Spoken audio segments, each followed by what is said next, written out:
ভয় অথবা ভীতি এই প্রবৃত্তিটির সাথে আমরা সবাই পরিচিত। আচ্ছা, এই ভয় পাওয়া কি ভালো নাকি খারাপ? এর উত্তরে কিন্তু আমাদের মধ্যে মতভেদ পাওয়া যায়। অনেকেই বলেন ভয় বড্ড খারাপ প্রবৃত্তি, যা মানব চিত্তকে দুর্বল করে দেয়। আবার অপরপক্ষ বলেন কিছু পরিমাণ ভয় থাকা ভালো, তাতে করে অনেক অনাকাঙ্ক্ষিত বিপদের হাত থেকে পরিত্রাণ পাওয়া যায়। তাহলে এর মধ্যে কোন মতামতকে গ্রহণ করলে আমাদের মহামূল্যবান জীবন যথার্থ রূপে প্রস্ফুটিত হবে? এর জন্য দরকার ভয় নামক প্রবৃত্তিটিকে গভীরভাবে অধ্যয়ন করা। সহজভাবে বলতে গেলে ভয় হলো আমাদের মনে সৃষ্টি হওয়া একটা আতঙ্ক বা আশঙ্কা বোধ যে আমি হয়তো কষ্ট পেতে পারি, বা যা আমার কাছে আছে তা হয়তো হারিয়ে ফেলতে পারি, যার থেকে কষ্ট পেতে পারি, বা যার কারণে আমি আমার পছন্দের কিছু হারিয়ে ফেলতে পারি বলে মনে করি, সেটাকে ভয়ের কারণ বলে নির্দেশ করি। তাই হিংস্র পশু, সাপ, বিছে দেখলেই মারতে যাই, শত্রুর নিধন কামনা করি।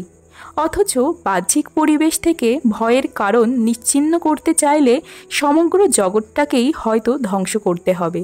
কেননা কেউ যেমন সাপ, হিংস্র পশু বা কীটপতঙ্গে ভয় পায়, তেমনি অনেকে আবার অন্য মানুষদেরকেই ভয় পায়। ভিন্ন ভিন্ন চরিত্রের মানুষ ভিন্ন ভিন্ন জিনিসে ভয় পায়। অথচ সমগ্র জগৎ সংসারের নাশ করলেও ভয়ের নাশ সম্ভব নয়। কেননা ভয় বস্তুটির বাসা মানুষের মনে, বাহ্যিক পরিবেশে নয়। অরণ্যের নির্জনতায়, পশুর হিংস্রতায়, সাপের বিষে, আততায়ীর মারণাস্ত্রে কিংবা ব্যাধির যন্ত্রণায় ভয় লুকিয়ে থাকে না। এগুলো কেবলমাত্র উদ্দীপক বস্তু বা স্টিমুল্যান্টের মতো আমাদের মনে ভয়কে জাগাতে পারে মাত্র।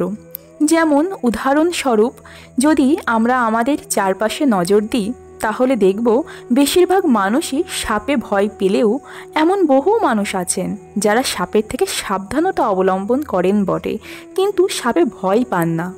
আবার অন্যদিকে বেশিরভাগ মানুষ মৃত্যুকে ভয় পেলেও কিছু মানুষ মৃত্যুকে তথাপি ভয় পান না। যেমন আমাদের দেশের বীর সেনা জওয়ানরা মৃত্যুর পরোয়া না করেই দেশের সেবায় ব্রতী।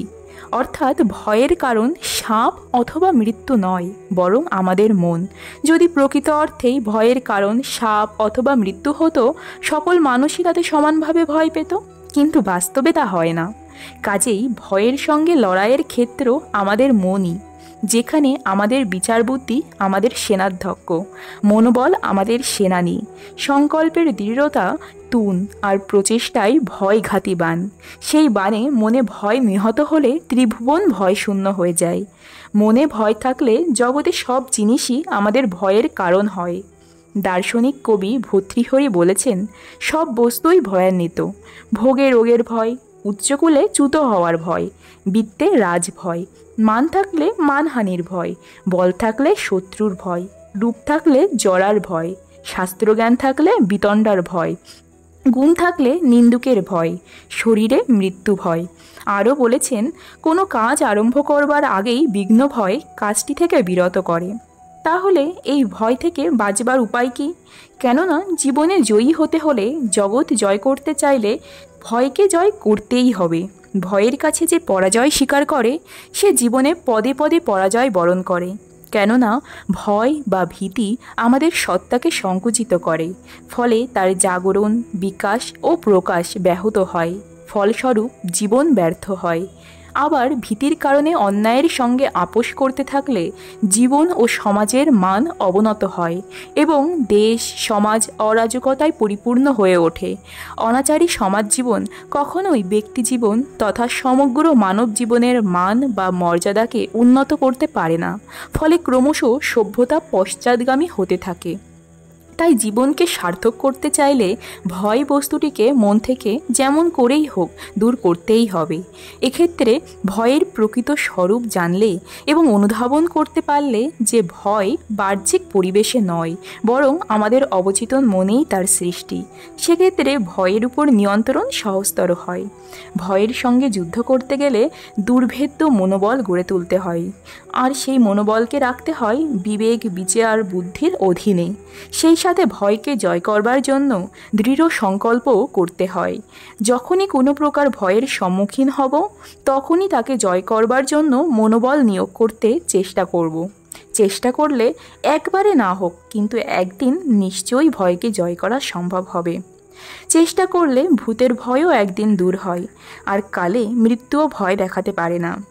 ভয়কে জয় করতে পারলে শারীরিক কষ্ট সহ্য করার শক্তি বাড়ে, এবং কিছু হারালেও তখন আর কাতর হতে হয় না, কিংবা বিঘ্নের ভয়ে কোনো কাজের চেষ্টায় প্রবৃত্ত হতে বাধা আসে না।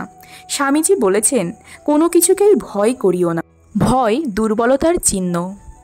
পরিশেষে অনেকেই যে যুক্তি দেখিয়ে বলেন কিছুটা ভয় থাকা ভালো, তাতে করে অনেক অনাকাঙ্ক্ষিত বিপদকে এড়িয়ে যাওয়া যায়, কিন্তু গভীরে অনুধাবন করার চেষ্টা করলে আমরা বুঝতে পারব যে উক্ত সেই সকল অনাকাঙ্ক্ষিত বিপদে জড়িয়ে পড়ার কারণ ভয়হীনতা বা সাহসিকতা নয়, বরং তার কারণ নির্বুদ্ধিতা। অর্থাৎ ভয়হীনতা বা সাহসিকতা এবং নির্বুদ্ধিতার মধ্যে যথেষ্ট পার্থক্য বিদ্যমান। ভয়হীন যথার্থ সাহসী ব্যক্তি ভয় না পেলেও কেবলমাত্র নিজেকে সাহসী প্রমাণ করার জন্য অযৌক্তিক কোনো চ্যালেঞ্জের ফাঁদে পা দেন না, কারণ বিবেক বুদ্ধি দ্বারা বিচারপূর্বক তিনি যেমন নিজের ক্ষমতা বা অক্ষমতা সম্পর্কে অবগত থাকেন, তেমনি কোথায় কোন পরিস্থিতিতে সাহসিকতা বা বীরত্ব দেখানোর প্রয়োজন সেই সম্পর্কেও তার ধারণা সুস্পষ্ট থাকে।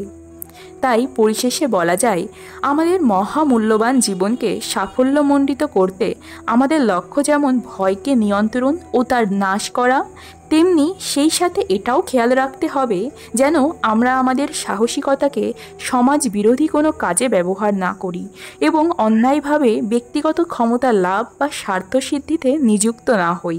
কেবলমাত্র তবেই স্বামীজির পরিকল্পিত নির্ভীক সাহসী ও বিচার বুদ্ধি সম্পন্ন জাতি গড়ে উঠবে, যাদের দ্বারা মানব সমাজ উন্নতির শিখরে আরোহণ করতে পারবে।